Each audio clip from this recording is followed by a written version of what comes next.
All right, so now we can dive in the main topic of that workshop, which is LinkedIn and how to boost your visibility on LinkedIn.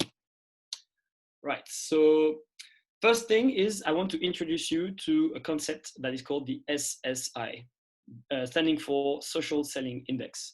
So I don't know if you are familiar with that concept, but basically it's weird because everyone that's on LinkedIn has an SSI, but very few people actually know about it. So just knowing about it is a great advantage for you. So the SSI is a score from LinkedIn based on how effectively you can portray your professional brand, you build relationships, find the right people, and engage with insights. So those are the four main categories, the four main points that will decide your SSI score and that will ultimately decide your visibility on LinkedIn according to the LinkedIn algorithm. Because it's exactly like on Facebook, right? Sometimes your posts are going to have a lot of organic visibility, sometimes they will not. And the thing that decides it is the algorithm behind Facebook. On LinkedIn, it's exactly the same. So depending on how you perform in those four categories, so those four that are like in bold right now on the slide, your SSI will be higher, and each post you will have like a better reach. More people will see it, more people will be actually able to see your profile. Right, so that's the concept. Now, before going like a bit further, I would like you to check your SSI like right now on LinkedIn. So it's very easy. You can just like check the link I put on the slide, or you can just like click SSI LinkedIn. It will be directly linked to your profile, and you're gonna have a score out of 100. So I just like leave you 1 minute to check that score.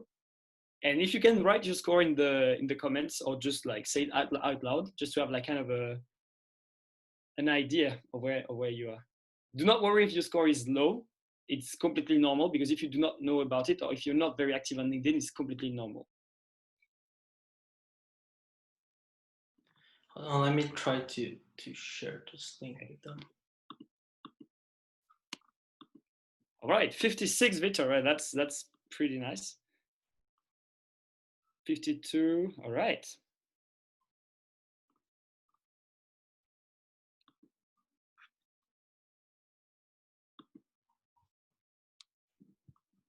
Okay, so I can see kind of an average of like around 40, something like this.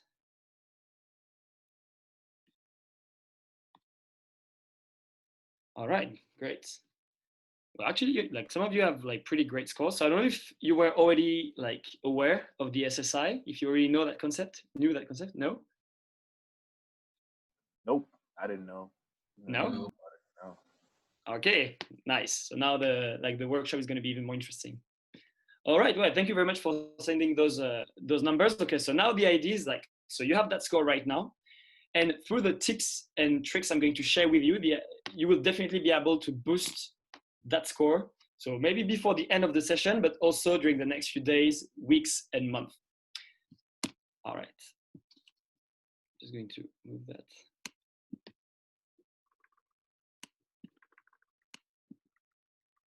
All right, okay, so this is how it's presented, right? So you all have like this dashboard when you look for your SSI score. So you're gonna see your, like how well you ranked in the industry. So that's depending on what industry you said you were part when you just logged in and registered to LinkedIn. And then how well you ranked compared to other people in your network. So this is gonna be one of the interesting KPIs, because when you in your network, if you're in the top rank, that means that when you write a post or when you interact with someone, then it's very likely that many people in your network are going to see your post, and many people are going to be able to interact with your content. So again, so you see your score out of 100, and there again, you can find the four categories I previously mentioned. So first, establish your professional brand out of 25, find the right people, engage with insights, and build relationships out of 25. So it's kind of like you have like your general score, and then you can divide it in four, and then you can see the parts of your score where you have to progress and the parts where you are already very like performing. So now I'm just going to give you tips for each of those categories, and then depending on the one like where you have the lowest score, you can maybe focus your efforts on that one. All right, so the first one, I'm going to show you first some tips and tricks from LinkedIn directly, and then I'll share with you, I have a friend who now works at Growth Tribe. I don't know if you know that company, which is basically a growth hacking company, one of the most like known in the world. and he just looked very deeply into the LinkedIn algorithm. And I actually have some hacks to share with you to make sure that your SSI will be the best one and your reach will be the best one. So first, let's listen to LinkedIn. So how, according to LinkedIn, do you establish your professional brand? So first, now, why is it important to establish your professional brand? So you're going to see that it's kind of directed towards like salespeople, but it's kind of the same thing for students that want to be recruited, or if you want to get a new job, same idea. So the reps that exceed the quota. So when you have a better professional brand than average, you have more page views than those who don't. So you have more visibility. And let's say if you want to be recruited, recruiters are more likely to see your profile. Then you have almost twice as much probability of people engaging with your profile, sending you direct messages or just liking your posts. And of course, so if you're known, if we see that the content you share is very interesting, then more people are going to connect with you and send you invites. So your network is going to expand as well. So here are 4 tips to establish your professional brand.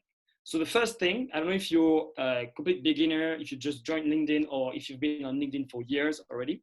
But I guess as you're part of G's, usually you already have like a nice and clean LinkedIn profile.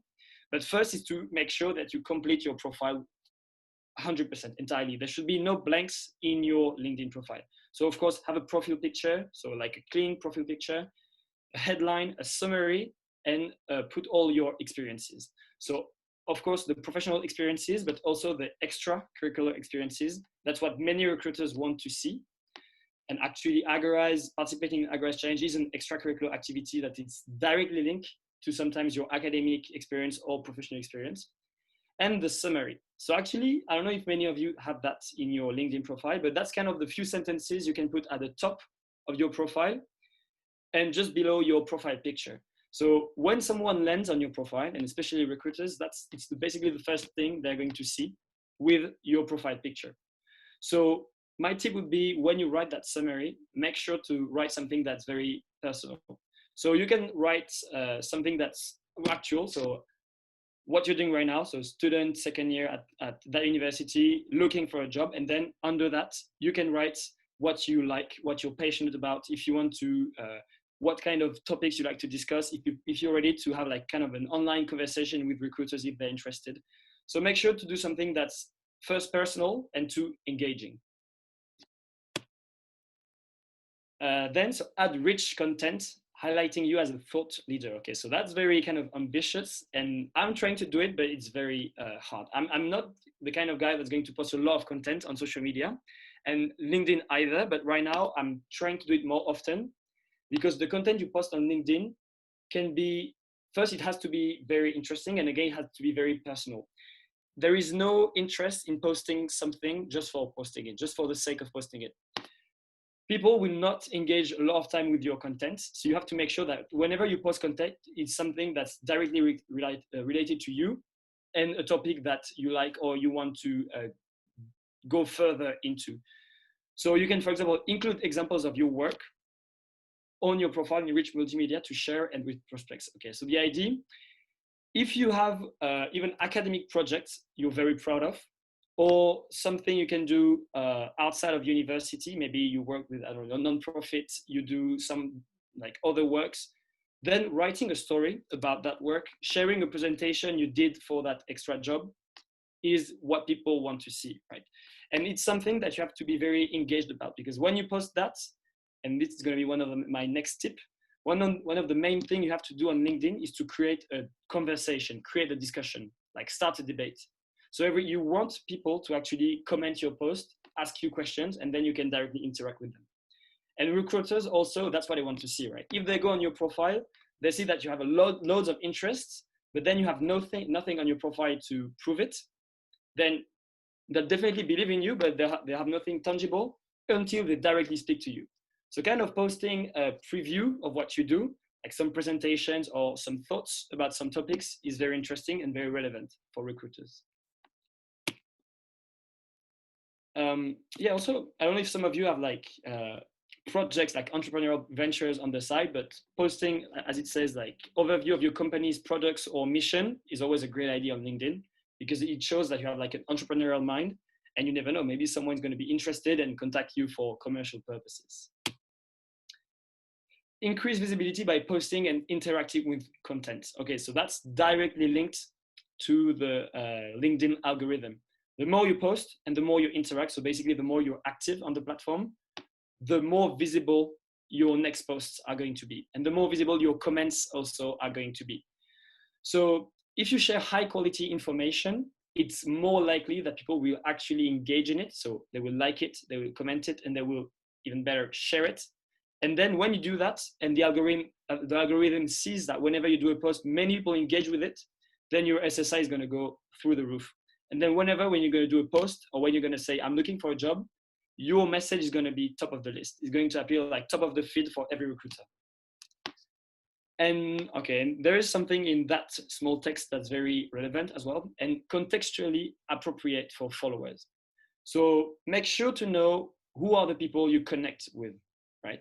I know some of us really want to reach that 500 followers more like threshold, but it's definitely not an absolute goal.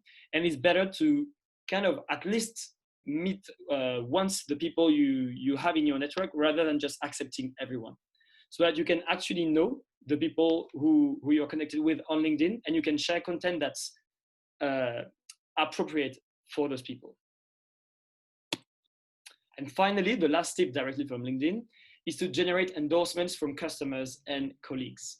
All right, so sometimes kind of a technique when you do a post about a job, or just a post about something that is of interest to you, you can ask the people, so from your family, your friends, or people you're doing the project with, to engage with your post in the first hour. And that's and that's very important, because the first hour is the main moment where the algorithm is going to decide whether or not your post is interesting. So let's say if you get 15 likes, 3 comments, and 1 share during the first hour, then you can be sure that your post is going to be visible on the platform for a long time. If you have no interaction for the first hour, then your post is just going to go down in the feeds and no one's going to see it anymore. So that's why they say from customers and colleagues, like people that you know will actually engage with your content at the beginning, so that after you can have engagement from other people, like recruiters and other people from your network. Right, so that was all for the first category from LinkedIn. Now the second one is how to find the right people. So it's kind of linked to what I'd mentioned just before. So why is it important to find the right people? So again, so when you exceed the quota, so where you have more people in your network than average, but again, I already say personally that it's better to, when you're a salesperson, of course, you need to have more than 500 connections. If you don't, then some people are going to wonder, like, how come you're a salesperson and you're less than 500 people, right? But when you're a student, sometimes when you have more than 500 like connections, you can wonder kind of the opposite. Like you did not have so much time to actually network and interact with so many people. So how come you have 500 people? That's definitely possible. But I would advise you to make sure that you add people, like only add people you've met at least once during a networking session, online networking sessions, during projects or whatever. But of course, if you have a wider network and you have a great SSI, then every time you're going to do a post, you're going to have a greater reach, and it's going to be more likely that people are going to share your post, and more likely that you're going to have more likes and more engagement in general on your posts. All right. So how can you find the right people? So LinkedIn is actually a really powerful tool in that matter. So on decision makers, so you can use the filter, when you are on LinkedIn.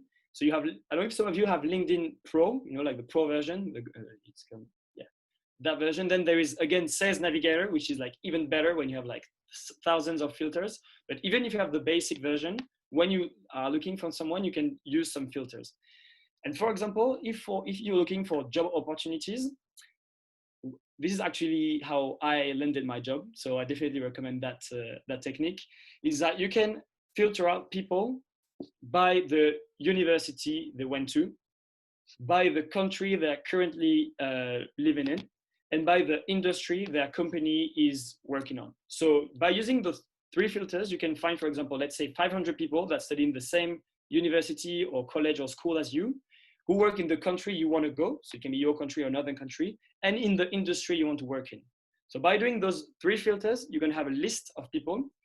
And the first filter really matters, you know, the one about the same school or university, because it's going to allow you to kind of have a hook when you send the first message and you send the connection. Instead of just saying, hi, my name is Greg. You work in an interesting company. I would like to know more because I'm looking for a job. You can say, hey, I can see we studied in the same university, in the same school. So I was wondering whether, like, as part of the alumni team, you would be ready to help me. Like, just have a quick chat so that I can ask you some questions. That's a great way of doing it, because having a link with someone, so not coming out of the blue, but actually having a reason for connecting with someone, you can be sure that I had so many answers thanks to that, comparing to people I just like cold emailed or just send a message like this on LinkedIn. So having kind of a connection with the people, finding the right people you're connected with is the best thing you can do on LinkedIn. So leverage warm interactions to expand your network. Yeah, okay, so that would be more, yeah, exactly. So I think that is kind of the same point I mentioned just before, right? So have a link, have an interesting hook you're going to send people, because you know the first message you send people on LinkedIn when you're not connected is limited to 300 characters. And as some of Twitter users might know, 300 characters is very low. So even more when you have like a lot of information you want to pass on. So make sure to write very like relevant and engaging content in those 300 characters. Again, if it's someone else who recommended you to that person, make sure to mention his or her name, of course, in the introduction message. All right. So research potential prospects, that would be more kind of like the sales point of view, but it's the same idea when you're looking for a job. You're looking for people that are going to recruit. So of course, when you want to be recruited, you can find people in all different, so if you want to work, let's say in marketing, you're going to contact people that work in the marketing department or people that work in the HR department, because the people in the HR department are ultimately the ones that are going to do the recruitment. So you can reach out to those people.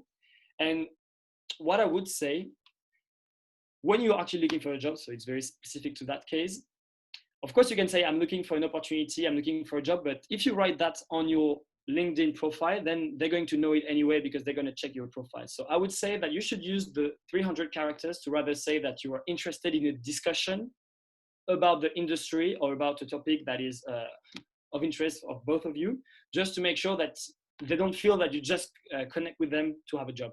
You really want to connect with them to have a discussion, to hear what they have to say about the industry and to hear their insights and hear their experience. And take advantage of who's viewed your profile. So actually this feature is more for people who have like the pro version of LinkedIn, or even better, a Sales Navigator. But sometimes even on the free version, they show who like checked your profile and who interacted with so who just went on your profile, yeah. So what you can do after someone went on your profile, you can just, if it's someone you contacted in the past, then of course you can pursue the discussion. If it's a new person and you find that his or her role is interesting, or he or she what is doing is interesting, you can definitely send him or her a message and start the discussion. People will be more likely to start a discussion once they know who you are and once they've checked your profile at least once. All right, so this is all for the second part. I don't know if you have any question until now. So again, I cannot see. I don't know if you have questions. Maybe instead of just writing them down, you can let me know. Nothing the message. So no message? Yeah, I think. All right, so I guess it's crystal clear. All right, cool. So I I have can a go on to the, yeah. So do you have like data on what's the average score? Like how would you, what means to have a good score or a bad score? I don't know. Like what should we be aiming for, you know? So I guess you should be aiming for 100. Now I would say, what's the average score? I do not know. So I'm pretty sure you can find that on the internet. But then again, the idea would be to see how well you're ranked in your network. So first, that would be a great KPI, you know, like the thing you see when you check for your SSI, and in the industry you're going to work in. Because of course, for example, when you work as a salesperson or when you work in marketing, your SSI needs to be much higher than when you work, let's say, in data science, where you're going to have less content creation, when you're going to work more, well, myself, I work in communication, right? So I need to have a very high SSI because I want people to see my posts and I want people to engage with my content. So actually, to be honest, my SSI could be higher, but I'm just working on that. Makes sense. Thank you. Okay. Any other questions? All right. So all right, so the third category is engage with insights. So this is going to be, again, how active you are on the platform, which is ultimately what's going to define your activeness on the platform. And this is what the algorithm wants to see, because of course, people at LinkedIn, they want you to stay on LinkedIn and use LinkedIn as much as you can. So why is it important to engage with insights? So posts, videos, and all the different content that's posted on LinkedIn. Because first, people, so let's say B2B buyers, but like recruiters or people in your network, they appreciate seeing the post and hearing from someone that actually posts relevant content and that actually posts like insights about their job or things you want to see. There are so many people on LinkedIn that just, they could just post messages or they just comment on posts just for the sake of posting, like, oh yeah, congrats, that's great. You can see that it's kind of not felt because they write like 10 times a day. So that when you see posts from those people, even myself, right? Like when you see someone that posts interesting things on like Instagram or Facebook, you're just going to scroll more quickly. If you see someone that always posts interesting content, like great facts or insights you never heard of, then you're going to be definitely more likely to engage with that person and with that content. So it's true for you when you follow people, but it's also true for people that are going to follow you and for recruiters, once again. So you are 70% more likely to get an appointment or an expected sale. So an expected sale of yourself, because 70% more chance that recruiters are going to contact you. And you're going to get more engagement, of course, because your post, this is just because your post is going to be more visible. It's going to stay like at the top of the feed for a longer time. So more people are going to interact with it. So it's kind of an exponential curve if you look at it, because the more people engage with your content, the more it's going to be visible. So again, the more people are going to engage with it. So when you're going to like have a crap post, it's going to have like literally 0 likes, no comments, and no shares. When you're going to have like a great post, then it can have like a few shares, and then you're going to go to the hundreds of likes. All right, so engage with insights. So share relevant resources to strengthen the personal connection. So again, it's a bit repetitive. So the post relevant content that can help you become a trusted source of insights and engage with insights from others. Of course, you want people to be interested in what you post, right? So if you post something that's not personal, that you just post because you feel like you have to, then it might be interesting, but even you will be less like engaged and less dedicated to, like, let's say, answering all the comments and engaging with people. But when you post something that's very personal, you're actually going to be looking forward to the comments, and you're going to be happy to start the discussion with all the people that comment and that want to like connect with you. Stay in the know with timely content. That's personally my biggest weakness. So again, I say I do not post a lot, and this is why my SSI could be higher. So when I post, I try to do very personal posts again. So that's, I think personally that I post quality content, but I almost never post. So I'm just trying to do it like more often, because of course, even if you have like one post that has like a high visibility, so many shares, then your SSI is going to go down and your visibility is going to go down afterwards if you don't make sure that you post all the posts like in the coming weeks at least, just to make sure. So of course, doing a post is kind of time consuming. After, if you have like, if you really want to make your SSI go like through the roof, again, you can kind of prepare like a post schedule, not exactly what you're going to post, but like the dates at least when you want to post. Otherwise, what you can do, because as I know doing a post is kind of time consuming, you can just always make sure to spend some time to like other people's posts, to comment on their posts. Again, do not be a bot. Just do not like all the posts and just comment for the sake of commenting. If you see a post that is of interest to you, you can, instead of just saying like, oh, that's great, you can also ask a question. You can tag other people from your network in that post to just start a discussion. Again, the same idea, just to create some flux and some visibility. So yeah. And also, yeah, with timely content. So in your field of study, you know things that other people don't, right? So even if some ideas that I don't know, if you find something funny, you know, during your study day, or just you find an interesting fact that you never heard of, maybe for you it's going to be just funny, but for other people it's going to be very interesting because it's outside of their like study field, of their interest field. So they will definitely be interested in hearing about what you have to say and your thoughts about that specific fact or specific video you've just seen. Engage in discussion where your connections are. So again, same idea, always trying to discuss. So this is going to be one of the pro tips after, you know, like when you want to hack the algorithm. Like if you have discussions on your post, then it's going to be the best hack for your post to be visible. But apart from that, apart from having people discussing on your own post, which is not always an easy task, you can try to discuss with other people on people's posts. So, you know, people are going to ask questions, they're going to share some thoughts. You can just like react on other people's thoughts. Or you can start your own discussion on someone else's post, sometimes by tagging the author or by tagging some other people from your network you think might be relevant in that discussion. And use relevant information when reaching out. Of course, you have to be 100% sure that the information you're going to share on that network is true.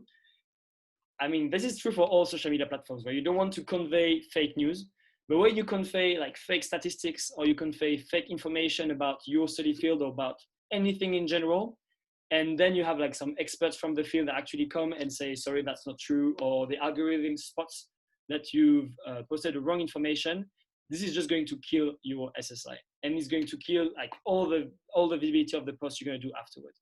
So just make sure, as a general rule, to always double check the information you post on LinkedIn specifically. Right, and now finally, for the last category, so building relationships. So why is it important to build relationships? So, okay, so this can apply to B2B buyers, but so they have been referred by someone they know. So of course, being referred is one of the best things you can have. So actually, again, in my personal experience, when I reached out to people, you know, like from the same university I went to, some of them did not have either the time or did not think it was really relevant to have a discussion with them. However, what they did is that they put me in touch with someone else that was maybe more relevant and that they thought could actually help me in my search. And that was absolutely amazing, because when you get referred to like an expert in the field by someone else, like one of their friends or one of their colleagues, you're going to make sure that they're going to be very happy to help you, and that they're definitely going to take the time to help you and provide you with insights. All right, so again, the second point is the same idea, right? Of being introduced by someone they know. And all right. So a larger network gives you greater leverage in finding new prospects and getting in the door with clients. Okay, that's true. Actually, my former boss, so she was boss of Agorize Canada, and now she went to Asia. She has more than 5,000 connections on LinkedIn. I mean, she's kind of a beast. Like every time she went to a networking session, she was just adding everyone, and it worked because she's a salesperson and she loads of sales.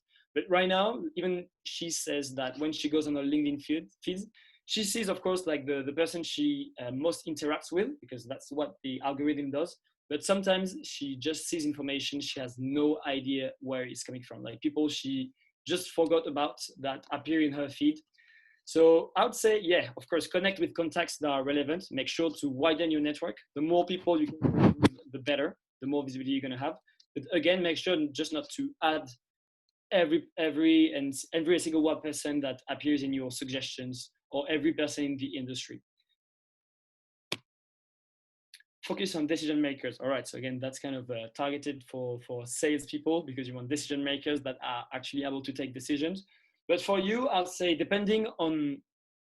I'll do kind of more of a broad advice, depending on what you're looking for. So kind of since the beginning of the presentation, I focused on recruitment, because usually that's what we use the platform for.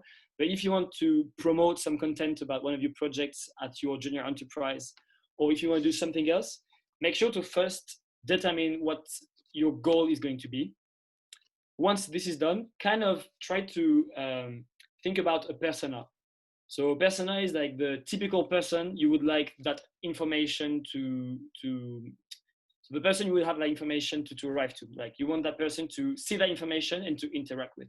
So once you have kind of that persona, it will allow you to actually connect with the right people.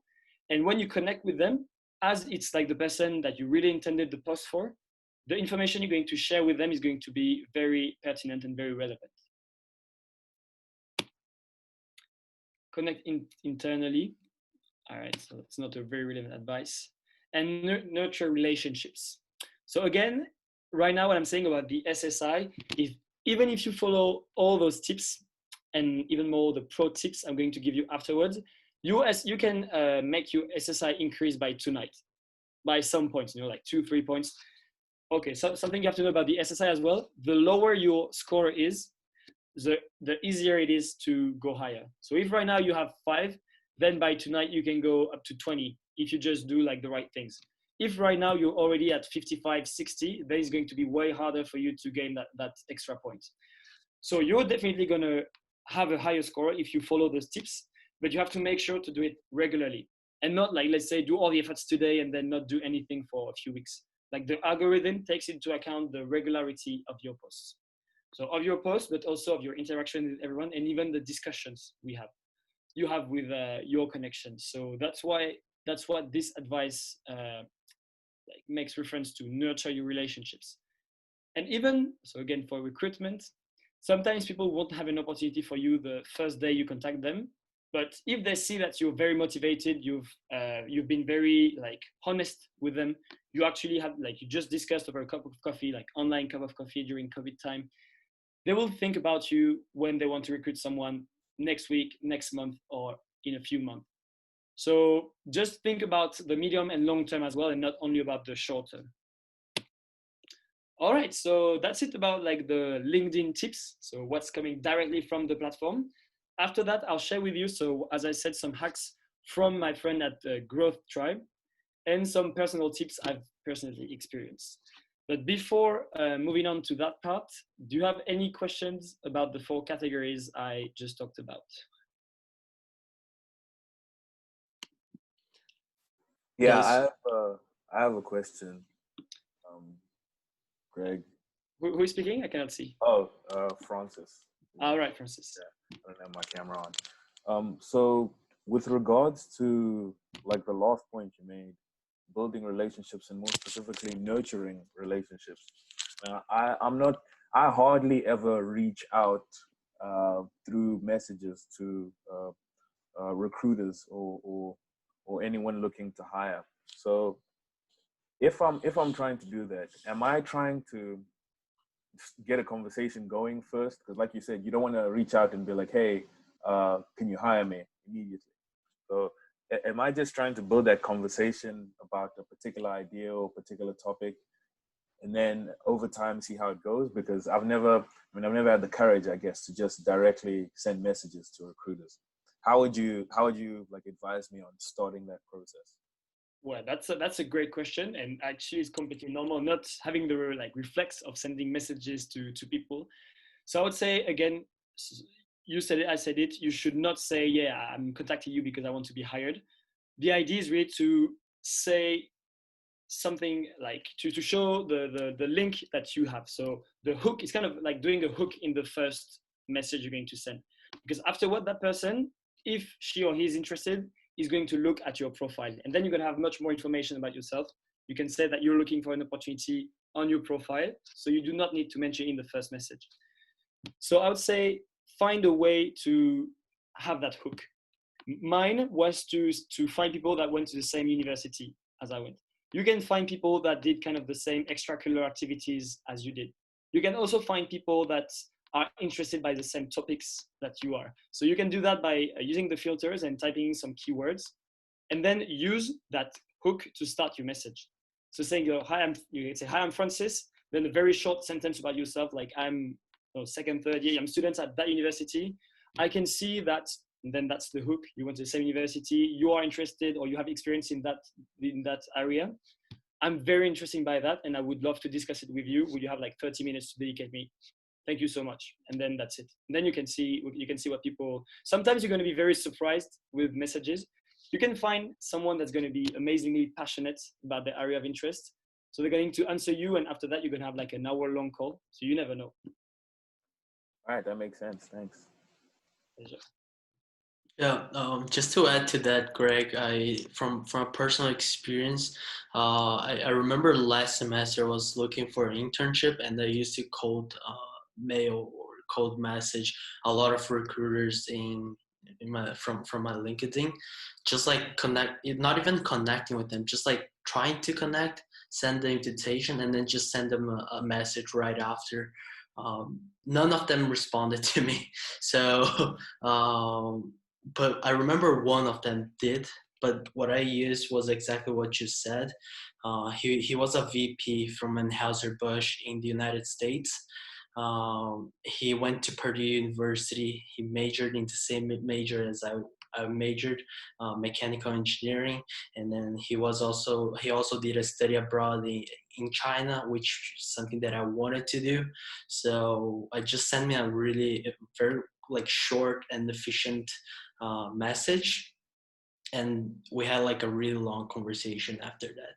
But if you try to just send a message to any recruiter saying like, okay, I need a job pretty much, but a huge text saying I need a job, they're not going to answer you because there are like thousands of people out there doing the same thing. So yeah, exactly. That definitely illustrates the point. Yeah, entirely. And also something I did not mention, but I think is quite important.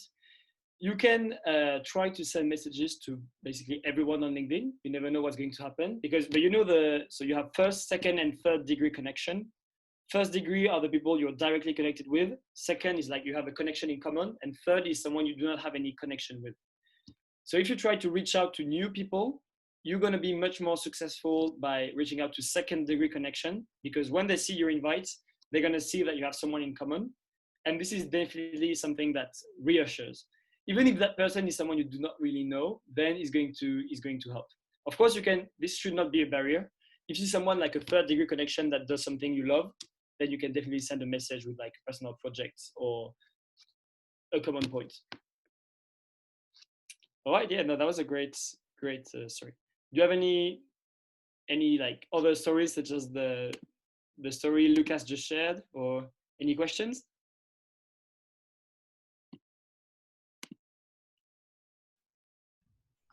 Yeah, I wanted to, it's also a question because I went through the same problem as Lucas, because I reached out to people and they went to my university and they were in the company that I wanted to intern with. But then I sent the first message before adding them, like the message when you add them. They added me but never replied. So I sent a follow-up message like a week or two later, still didn't get any replies. But I mean, I don't know if there are any tips on that, or I talked to a friend and she said that maybe it's because the message goes to another inbox or something. But yeah, but there are people who do reply and it's the same thing. Sometimes you have a connection that you never really thought could work, you know? Yeah, exactly. So I would say for that, of course, even if you follow like strictly all the tips, sometimes you're gonna have people that do not answer. Of course, that's the game. But what you did is great, you know, like if that person accepts your invitation, it happens sometimes that the first message is going to disappear. So that the connection is so you're going to be connected, but then if you look in the discussion, you're gonna see no message. So it's great that you just sent a follow-up message like 1 or 2 weeks after saying like, oh, have you seen my previous message? I will be very interested in starting a discussion with you. Then if you do that and the person do not answer to the follow-up, then maybe she or he's not interested, or she's very busy. So you can try your luck with someone else. But doing a follow-up I did not mention it, but it's very important. Like if most of people do not answer to the first message, and you can trust me, this is one of the main insights I have in my, like, I've been learning over the past few months, because I try to do communication around the challenges, right? Around the opportunities. So we try to have as many participants as possible. It's amazing how people do not answer to the first message, but they answer to the second and third message. And sometimes they're very interested. Like it happened to me to send 2 follow-ups to a professor. And then at the third follow-up, she was like, oh, sorry, I just missed your emails. But yeah, of course, I'm very interested in the opportunity. And right now she's a partner. You know? She integrates challenges every semester. So do not feel rejected if someone does not answer to your first message. But thank you for your question there, Isabella. Okay, do you have any other questions before I dive into the hacking tips?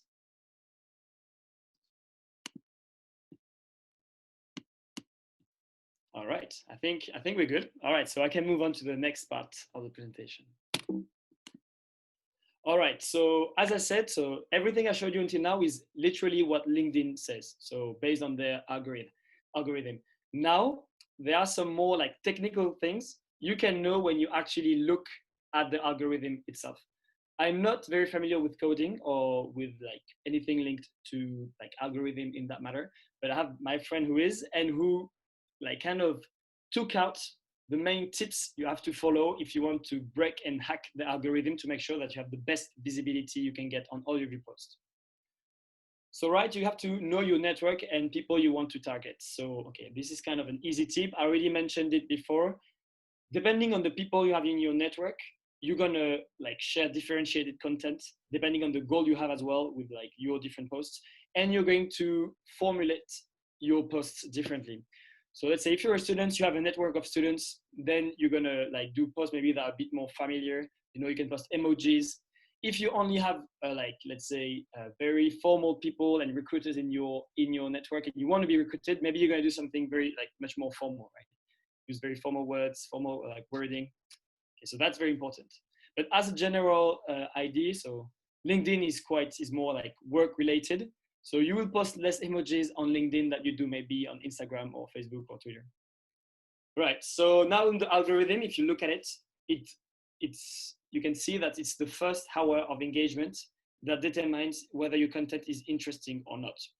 So actually, your content, your post can be the best post ever, like the most interesting we've seen for the past decade. If no one engages with it, no one likes it, posts like comments below it, or just shares it, is going to disappear.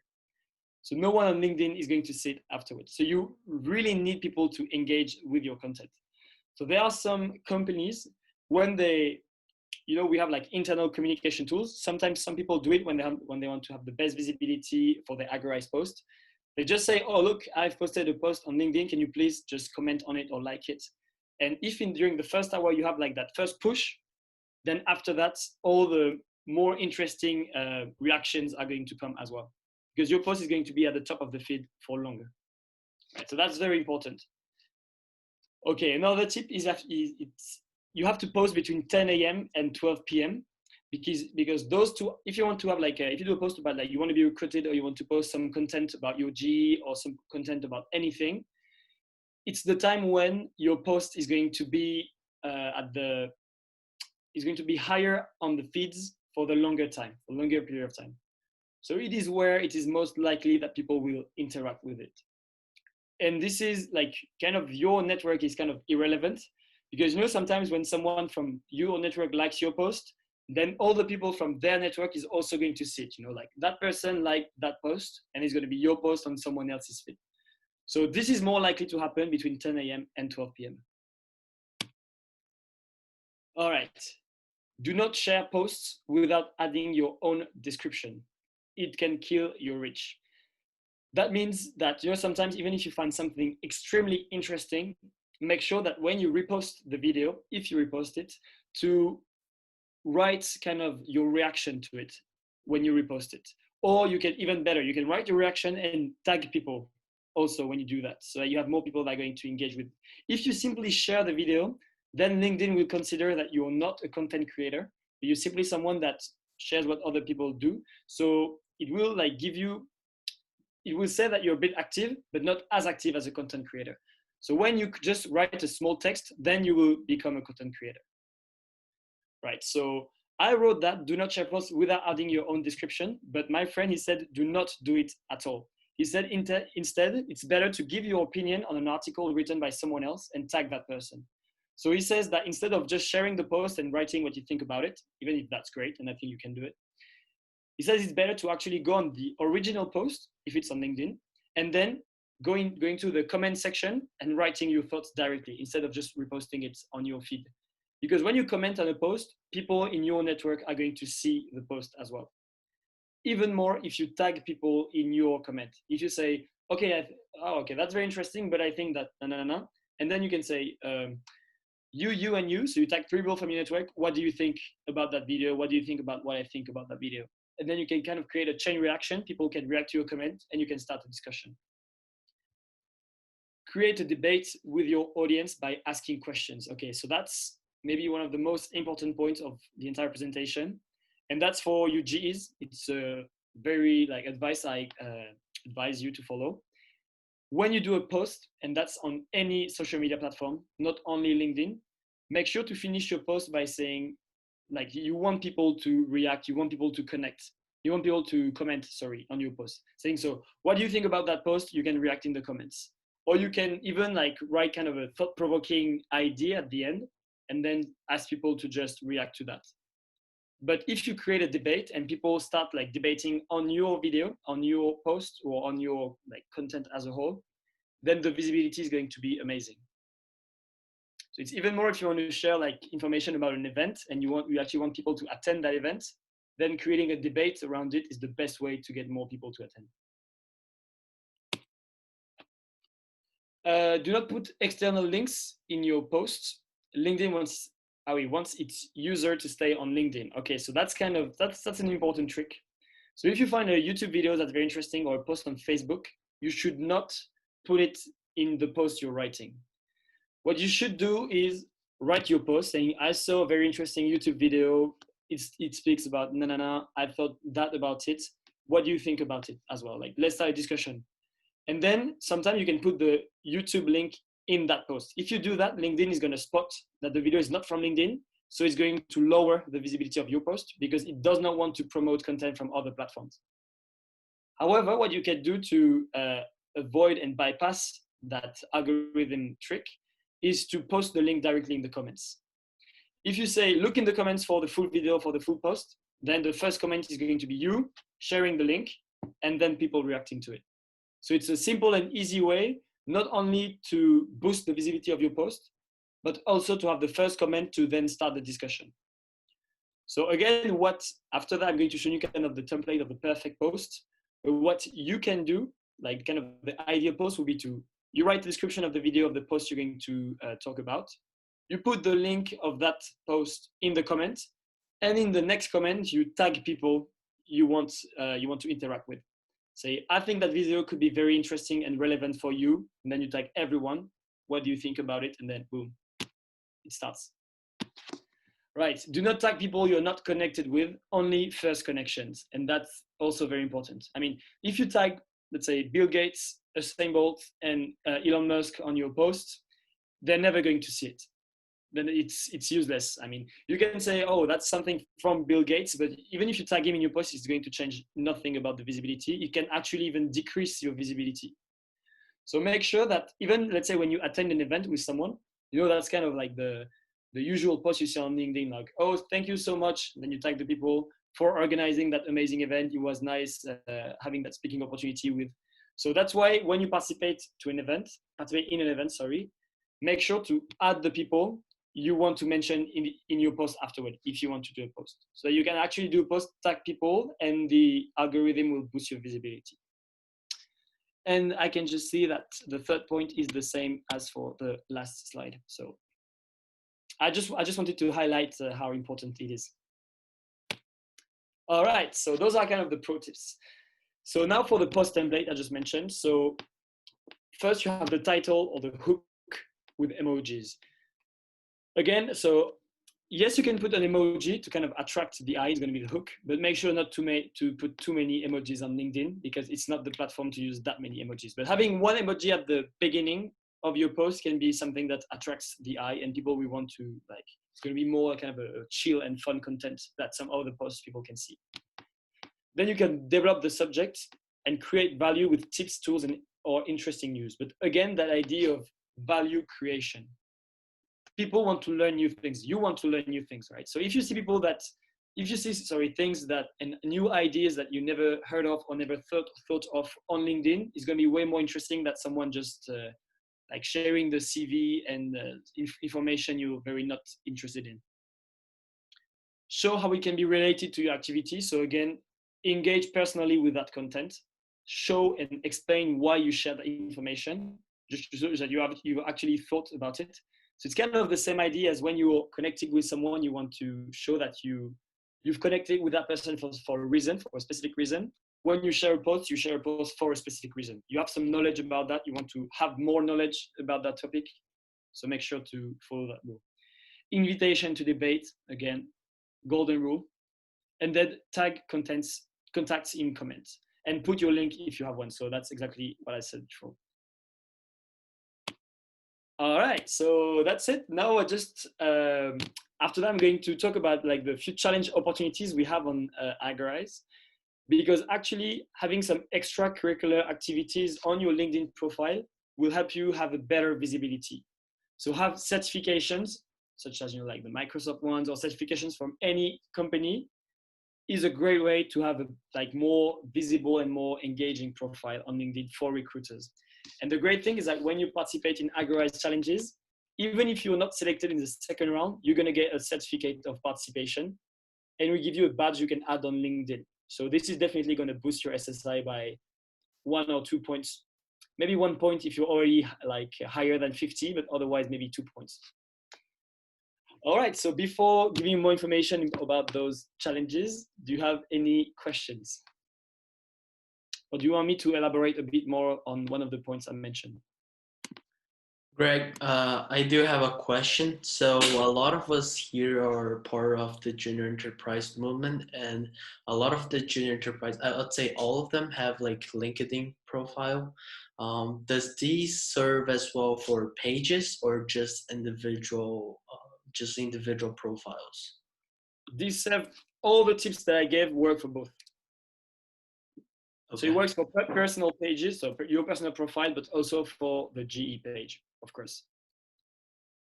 And I would say actually even more for professional, because like, you know, some of those tips, they were like aimed at salespeople. So you need to have a better reach. So that's kind of the same for you want to have a better, like the best reach possible on your post, right, for GE. So to have more people interacting with it, more people from the industry engaging with the content. Gotcha. Thanks. Yeah. So I don't know, do you have like kind of a, like we use Slack internally to discuss, you know, at Agorize. I don't know if you have kind of an internal discussion tool for, you know, all the GEs who are part of GE USA. Sorry, what was that? We use GroupMe for communication with the president of each junior enterprise. All right. So for example, what I mentioned earlier, you know, for if let's say someone from like, let's say Francis for Peak Consulting wants to have like more visibility on one specific post, then he could send a message to that channel and say, can you please just like or react to the post I'm going to do for Peak with your different, so either personal or GE pages. And this will allow you, like Francis, to have a better reach with that specific post. So that could be like a concrete way of boosting your visibility on LinkedIn. Gotcha. Just to get that first hour push, I would say. Exactly the extra push. Great. We do have a question from Arthur. He's asking if you know if there's a desirable ratio of between the post views and your number of connections. So let's say you have like 500 connections. How many views would be the best, I would say? How many views? Yeah. Okay. Okay, that's I do not have like a definite answer to that, and the main reason why is because your posts can be shared by people. So I would say, you know, you can have like 15 connections, but if you have like amazing connections and you create a very high quality post, people will share your post and maybe it's going to become viral, you know. You know, sometimes they create like viral posts and they never knew in the first place that their post is going to have like millions of views on like Twitch or TikTok, you know. So it can be kind of the same on LinkedIn. Sometimes you see posts that have like 200,000 likes. It's just a student who said like he graduated recently after having like a really difficult kind of academic path, but who actually managed to have like his graduation recently. You know, some posts sometimes you don't really understand why, but they become absolutely viral. So I would say the more the better. There is no definite ratio. Yeah, I agree. And I think it goes back to the point of having like substantial connections, like real solid connections, because those are the ones that are going to like, view, or comment your post for a better reach. So if you have like 300 really good connections, your post would go. It might, if they all comment or like or share your post, you can go even like to like 3,000 views or even more, because they're going to indirectly they're going to share with their connections. But if you have like 500 plus connections, but you don't really know all, like most of them, and then you create a post, they're probably just going to see it but not take any action, like liking or commenting on it. So it's just going to fade away from your post. Yeah, that's true. I have a follow-up question to that. Not with regards to views specifically, but like, I know you don't have any specific numbers, but for example, maybe a little bit of the ratio between views and likes. There are posts who get a lot of views, but not as many likes or comments. Okay. So again, I said there is no like specific ratio. I couldn't come up with like a number right now. But of course, let's say, I would say if you have more than like half of the people that see your post that actually interact with it, then it's an amazing post. Then let's say you should aim at least, I don't know, like have 25% of the people who see your post do something with it.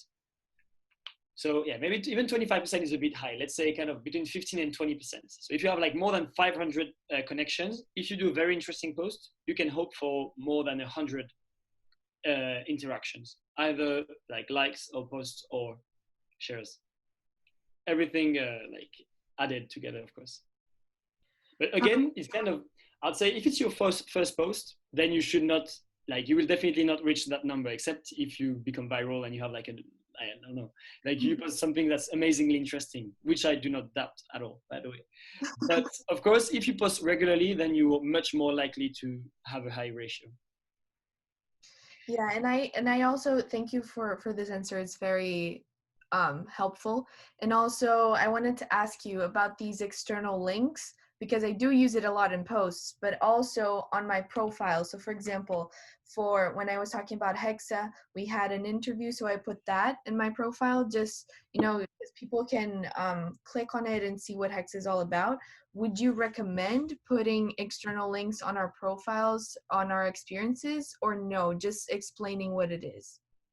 On the profiles, yeah, you can definitely put a link to your platform. And I think it's, you have to do it actually, because people, when they go on your profile, they will want to see the platforms you're working for, or the different projects. So yeah, definitely. This is really specific to the posts. Thank you. Pleasure.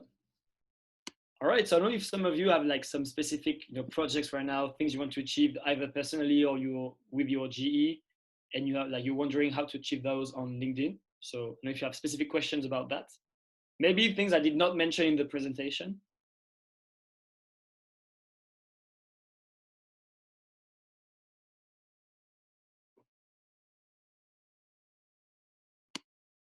All right, so I take that as a no. That should be fine then. Something else that I think is very interesting that I learned recently from LinkedIn. Maybe if you could talk a little bit about endorsements and stuff. Yeah, completely. So actually, that was kind of the last part of the after the challenge. No, that's even better.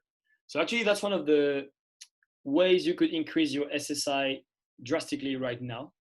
You know, when you see on your profile, you have, so as Isabella said, you have endorsements and recommendations. So for specific skills. So you can say, you can go on someone else's profile, someone you've worked with, type a specific keyword. So let's say like management, so very, very broad skill. And then you can say, yeah, that person has amazing management skills because we work together on that project. And writing an endorsement to someone is the best way to make their profile more visible. So if you receive endorsements from connections in your network, this is definitely going to boost your visibility on LinkedIn. Because, okay, again, from the recruitment point of view, all the recruiters, they do not have LinkedIn. They do not have LinkedIn Pro. They have something called Sales Navigator. I don't know if you're familiar with that, but it's kind of like the ultimate like tool to hunt new talents. So they have a filter for endorsements as well. So the more endorsements you have, the more likely those people will find you. So you can ask people, from your family, you can ask close friends, you can ask like people you've worked with or colleagues to do those endorsements. But yeah, thank you very much, Isabella, for mentioning that, because that could be a great way to boost your LinkedIn, like even today. So I don't know, you said you have like an internal communication tool. It could be good if you want to like mutually boost your LinkedIn scores, to just like do an endorsement for each other. You know, you can like find one person you want to do an endorsement for, and you can kind of do a circle. One thing we did once when I was in junior enterprise was like we all just sat down at GBM and everyone endorsed. Everyone was like plus 20 endorsements for everyone. It was pretty good. All right, so plus 20. So I guess the SSI went just like like the algorithm did not understand what was happening. But yeah, definitely. And what we did at our company, again with like the boss that I mentioned previously, like we did an SSI competition. So you know, because as we need to have a lot of visibility internally, so we were just like 7 at the time.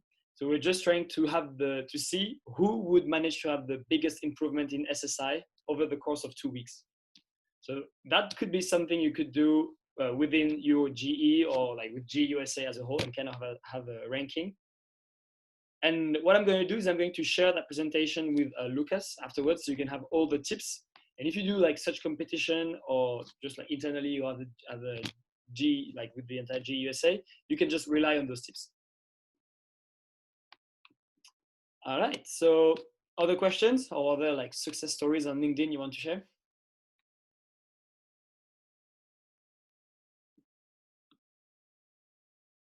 All right, okay, so right now we'll move on to like the last part of the presentation. So again, endorsements are a great way to gain visibility on LinkedIn, and so to have a better SSI. Another way is to have a very complete profile, like a full profile with both professional activities, academic activities, but also extracurricular activities, so things you do on the side. And Agorize is kind of in the middle between the professional activities and the professional experiences and the extracurricular activities. And it's one of the things, I don't know if some of you, unfortunately, had their internships or jobs canceled for that summer. I don't know if that's the case, but even if you still have your internship, you still have your job, participating in a Agorize challenge is not very time consuming, because like the first deliverables are very short, and it is an experience you can definitely add on to your CV and to your LinkedIn profile. And people, you know, when they see your CV or LinkedIn profile and then you go to the interviews to be recruited, they will definitely ask you about those experiences, you know, even if you just mention a line, and then you have loads of things to mention. All right, so if you want to boost your profile with an open innovation challenge. Right, so I think one of the hottest challenge we have on the platform right now, and some of you already know about it, are called the Microsoft Discover AI Upskilling Journey.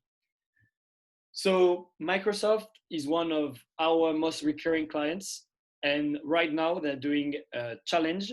Basically, they want students to engage with their Microsoft Learn platform to gain new AI skills, but it's also an opportunity for you to obtain Microsoft certifications. So, okay, I'm biased, but not as biased as to say that the Agorize certifications are better than the Microsoft ones. Microsoft is so recognized that if you actually take those modules, you know, on the Microsoft Learn platform, you're going to get a certification at the end. Usually you have to pay for that, but by participating in the challenge, you will receive a voucher that will allow you to cover the cost for the certificate. So usually it's worth $150. So you can have that certification for free. And having that on your CV and LinkedIn profile, I mean, you can put like even the tiny Microsoft logo, is pretty amazing. So the idea of that challenge is just to go on the platform. So you first go on Agorize, you create your profile, then you click on the link that will redirect you to the Microsoft Learn platform. You complete specific modules that will give you points. And then at the end of the competition in August, people with the most points will be invited to a live event, so online live event with Microsoft top execs. So actually, so you're gonna have like Canada's top manager who's going to be on the call. You're gonna have other top execs. People are going to be able to discuss and demonstrate what they've learned through the modules, and then you're gonna like earn prizes. So of course you can earn prizes like Surface Pros or Surface Goes, like Microsoft goodies. But on top of that, what's much more important, I think, is the experience you're gonna get by participating. So the experience first, you're gonna get new AI skills, and AI is maybe like the hottest keyword on the job market right now. So if you have some AI skills, this is definitely something people are going to look for. And you can get certifications to actually demonstrate what you've done. So on top of that, on top of just doing the modules, you can also go on after you've done the modules, you can also submit tiny projects on the platform, and you can be selected for the mini final, because like this competition is also divided in 6 mini finals, so mini sprints. And actually right now we're in the second sprint and it ends tomorrow. So you still have time to participate if you want. And at the end of every sprint that lasts between 10 to 15 days, people who submit the most interesting projects during that span of time, so it's going to be based on the learning from the modules, they will be invited to a Skype call, to a like kind of like a Zoom call, again with Microsoft top execs. And the people, so they're going to be like voting during the call, and the people with the most interesting projects will also win prizes on top of the experience and the certifications. So it's kind of like one big competition, also divided in 6 chunks. And at the end of each of those sprints, you can win prizes. So even if you did not participate in the first sprint, you can still participate in the second. And if you don't have time to participate in that one, I very much encourage you to participate in the following sprints and the competition as a whole. All right, and then the other competitions are open in the US. So you have one with Bayer Digital Campus. So basically how to manage digitalization and how to integrate new digital technologies within like Bayer as a company, but also the healthcare industry as a whole. That's the topic of it. You do not need to have any like specific technical skill to participate. And the last one I want to share with you, maybe for car fans, or even if you're just interested in coding, we have the Daimler in-car coding challenge. So it's actually the second edition of the challenge. And as you all know, we have like autonomous vehicles are like arriving on the market. So right now, the experience you have in cars is going to change like completely. Right now, it's not going to be someone driving like a passenger seat and then 3 people at the back. It's just going to be kind of just a chill area. You're just going to stay your destination, and then it's going to drive you exactly where you want to be. So the idea of that challenge is kind of like to reinvent the experience you have when you are in a car, and kind of all the applications. So whether the applications you can have on your smartphones or the applications you can have directly integrated in the car to make the experience the best experience possible. So what is pretty amazing with that opportunity is that you're going to interact with people from Daimler, people from Mercedes, and people who actually make it to the final event will have access to all Mercedes-Benz APIs and some technologies they're working on right now. So they will give you access to kind of like secret technologies to just be able to implement your idea. So this challenge is both open to students and startups because they want the projects to be implemented right at the end of the competition. So it's a very great opportunity. All right, and of course, if you're interested in those opportunities, so the 3 I mentioned, or any other opportunity on the platform, feel free to reach out to me. So yeah, challenge accepted. That's our motto at Agorize. Feel free to reach out to me. So either on my email address, so gra@agorize.com, and I will be very happy to help you. So to give you other tips, to participate to the competition or just to help you with your submissions. And yeah, that's it.